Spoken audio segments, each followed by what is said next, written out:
you guys, this is a very quick video on the exchange of energy within our well-beingness model. So we know that wellness is basically our physical health, and then well-being is our mental and emotional health.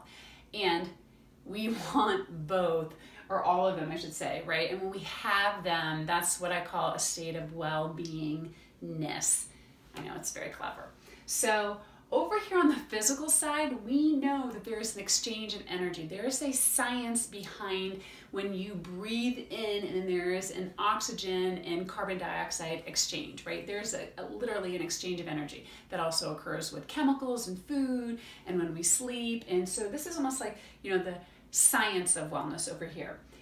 The power of well-being is on this side, and I use this same little acronym here, exchange of energy, to mean something slightly different. But you and I both know that there is for sure an exchange of energy when we're talking about emotions, right? So it is still about an exchange of energy, but this little delta, this little X delta E, actually in this model, it signifies something else, and it's the process that also occurs. It's just as, if not more than important. Okay, I can't say it's more important because you have to do this in order to have a body, to have these experiences, but it is really important. Okay, so X signifies, in this example over here, some external event that you have no control over, right? So that happens. The second thing that happens is you have a thought about it.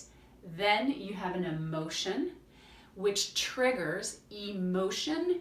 It triggers your actions, which then are your end results, right? So we can use this little exchange of energy when we reference our physical health, and then also we want to use it when we reference our mental and emotional health.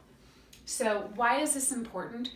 Because we want to discern that on our physical side, that different people are different, and that this our metabolism and the way that our individual bodies work are different. So we have to know what that delta is for us.